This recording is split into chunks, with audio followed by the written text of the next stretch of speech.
Manifestações clínicas da injúria hepática aguda ou insuficiência hepática aguda. Vai ter as manifestações clínicas: uma injúria hepática, mais encefalopatia, mais o INR alargado maior que 1,5.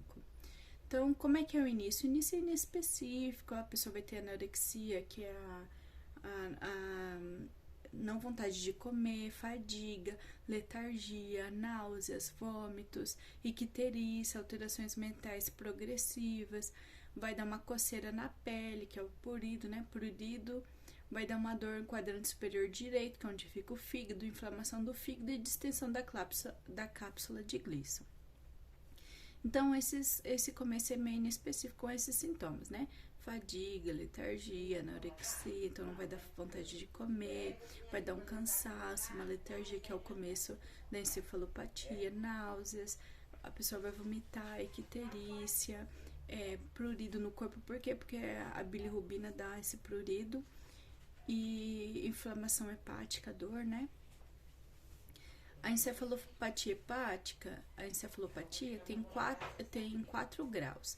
O grau número 1 é uma confusão leve, tem uma alteração do comportamento e vai dar muito sono. O grau número 2 tem uma letargia, uma confusão moderada, vai iniciar os flappings, que são o tremor das mãos.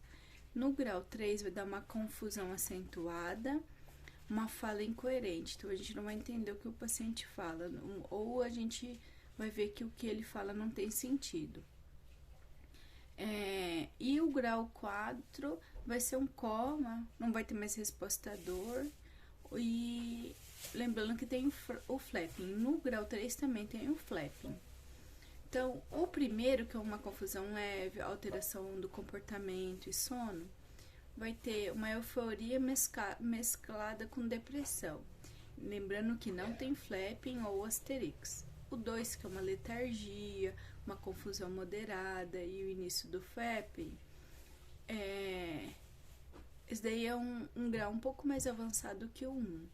E o 3, confusão acentuada, fala incoerente, vai ter o flapping também. O 4, o neurológico, ele vai estar inibido pelas toxinas que vão se acumulando em decorrência da falência hepática, né? Por exemplo, a a amônia e as bilirrubinas, né? Que atravessa a barreira hematoencefálica. Então, por isso não tem flapping. Isso. Por isso não tem flapping positivo. Mas o 4 tem flapping positivo. Acho que tem um flapping ainda mais acentuado, né? E por isso que ele vai entrar em coma, né? Porque o neurológico vai ter inibido pelas toxinas. E não vai ter resposta à dor também. Edema cerebral. Quem causa o edema cerebral são as toxinas e falsos neurotransmissores. Na cefalopatia grau 1 e 2 não vai ter edema cerebral. Na 3 ocorre em 25 a 35% dos casos. E no grau 4 vai ter em 75% dos casos. O edema cerebral ele evolui para herniação cerebral. As pupilas. A gente tem que ver as pupilas por causa do edema cerebral e por causa da herniação. Então, no grau 1, tá normal. Na encefalopatia grau 2 e 3, eles vão estar hiperresponsivas. No grau 3 ou grau 4, pode estar hiporresponsiva. Então, a herniação cerebral vai ser mostrada com uma midríase fixa. Lembrando que a herniação cerebral também vai dar hipertensão intracraniana. Lembrando da tríade de Cushing, que é hipertensão, bradicardia e arritmia respiratória, como a bradipneia ou a taquipneia. Então, quando tem herniação cerebral e hipertensão intracraniana, lembrar da tríade de Cushing, que é hipertensão, bradicardia e e arritmia respiratória. pode dar crises convulsivas também. A maioria dos pacientes com encefalopatia grau 4 está em coma, e então fazem vários eletroencefalogramas para saber se está convulsionando, porque as convulsões por muito tempo vai levar a necrose de neurônio.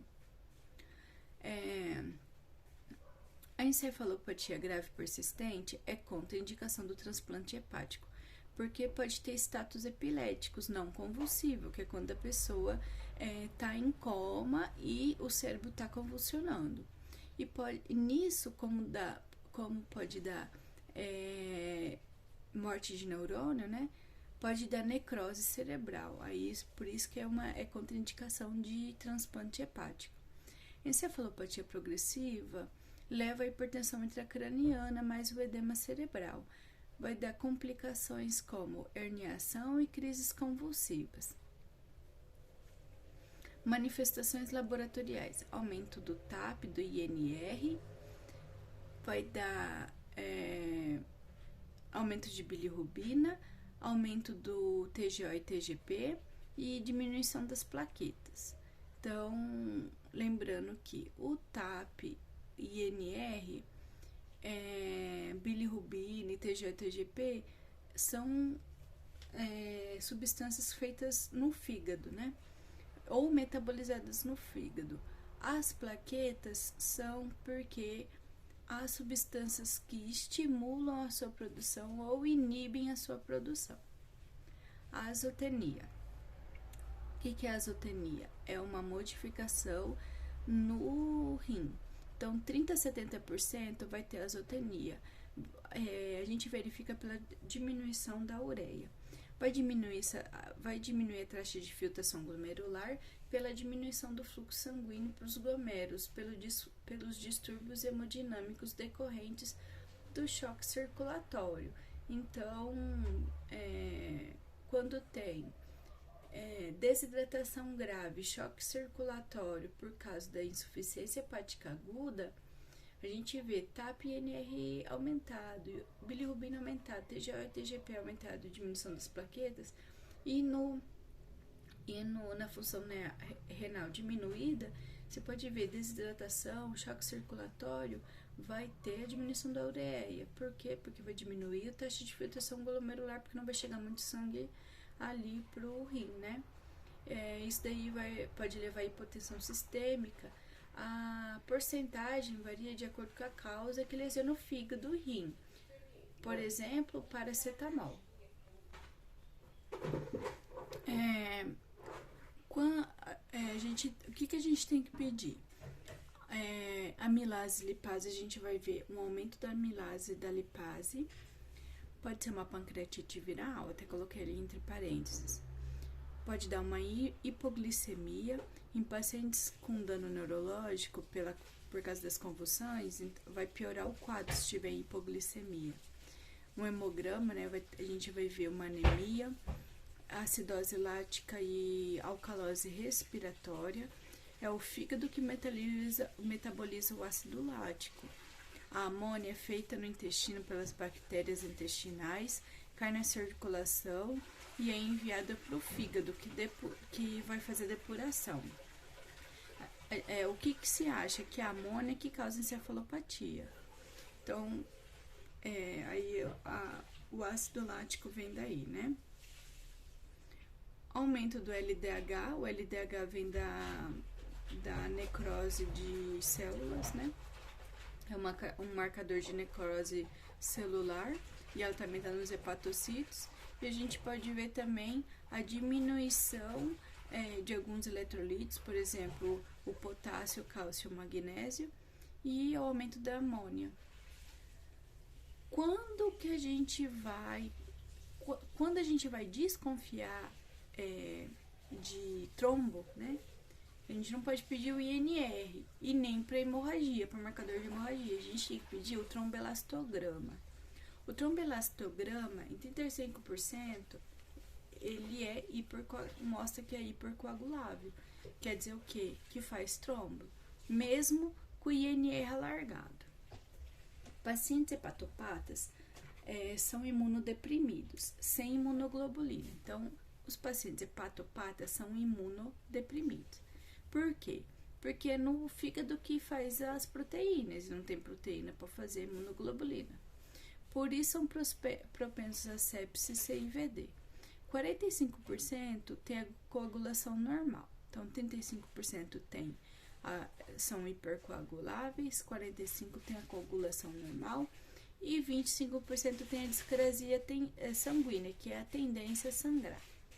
O INR é importante para o diagnóstico do quadro. Por quê? Porque mostra um déficit na síntese das proteínas.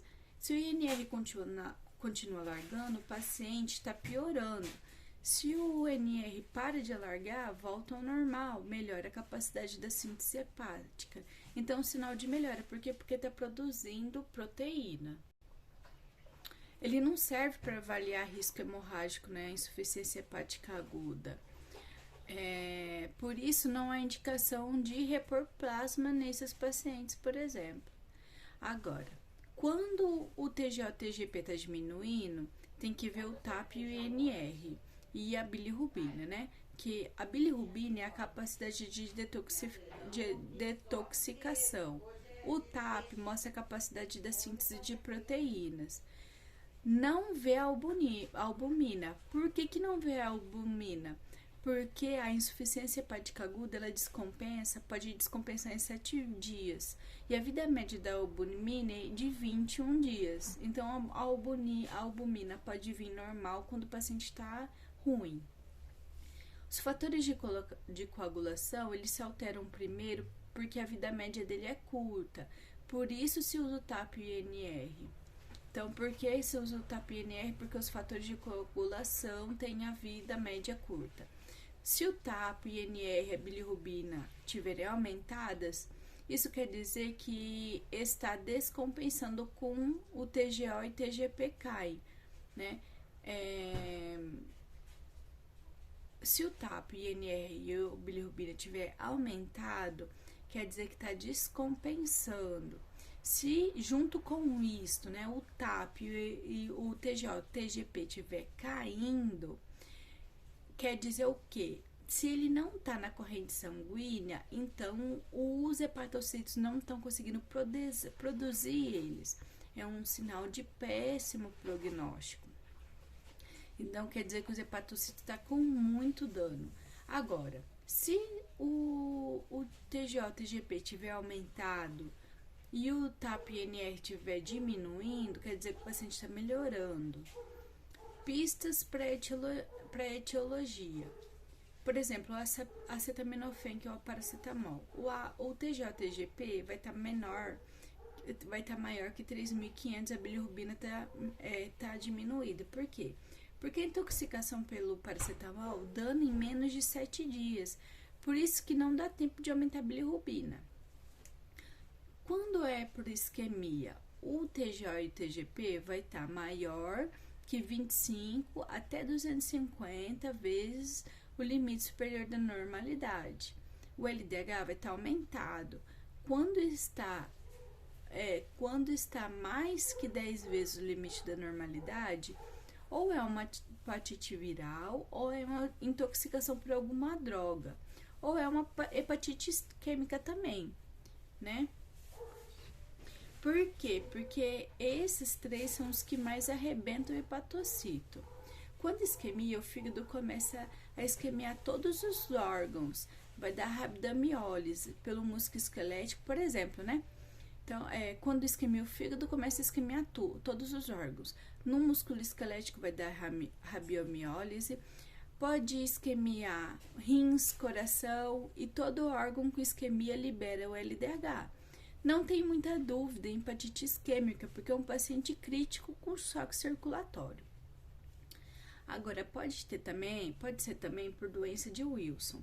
A relação TGO-TGP vai estar maior que 2, vai ter uma anemia hemolítica, o CUMBS vai vir negativo, o ácido úrico vai vir rebaixado e a fosfatase alcalina vai vir também diminuído. É comum em hepatite alcoólica e doença de Wilson tem necrose maciça dos hepatocitos e estes têm muito cobre dentro. O cobre inibe a fosfatase alcalina. o cobre é muito tóxico, o que explica a anemia hemolítica com CUMBS negativo. O cobre livre na circulação sanguínea aumenta a concentração de radicais livres, que aumenta o estresse oxidativo, danificando as membranas das hemácias. Então, o cobre ele é muito danoso, né? Então, quando a gente vai desconfiar da doença de Wilson, né? Quando, principalmente, a pessoa já tem um histórico de ingestão de álcool a longa data.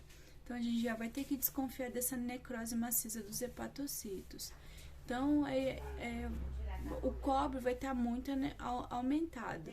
Aí tem que lembrar que o cobre inibe a fosfatase alcalina. Lembrando também que o cobre é muito tóxico, ele é muito tóxico. E ele vai explicar a anemia hemolítica, né? Por quê?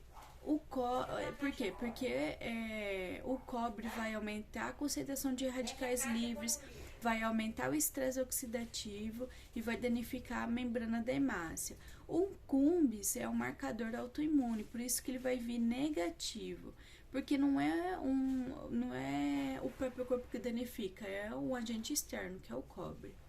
O ácido úrico diminui, sobrecarga aguda de cobre também lesa os túbulos renais. Então, o cobre ele é um metal muito pesado, ele vai cair no túbulo proximal, vai lesionar o túbulo proximal.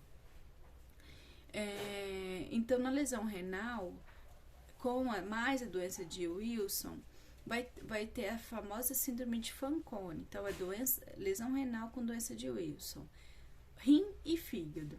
Então, vai ter uma lesão no túbulo proximal, vai diminuir a absorção do ácido úrico e vai fazer o quê? Uma hiporuricemia, porque não vai absorver o ácido úrico e vai perder na urina. Uma outra causa também pode ser a síndrome HELP. A gente vai ver a relação TGO-TGP menor que 1000, nos outros lembra que era sempre maior, mas nesse vai estar diminuído, vai ser menor que 1000, vai ter diminuição das plaquetas, é uma complicação obstétrica, né? Então, vai ter hemólise, diminuição, a relação do TGO e TGP vai estar de menor que 1000 e as plaquetas vão estar diminuídas. Então, lembrando que é uma complicação obstétrica. E o último é por hepatite viral, né? Na verdade, hepatite viral não, é herpes vírus. O que o herpes vai dar? Uma leucopenia, um racho vesicular disseminado no corpo. Então, lembrando, leucopenia, que é células brancas diminuído, mais um racho no corpo, e alteração do fígado por herpes.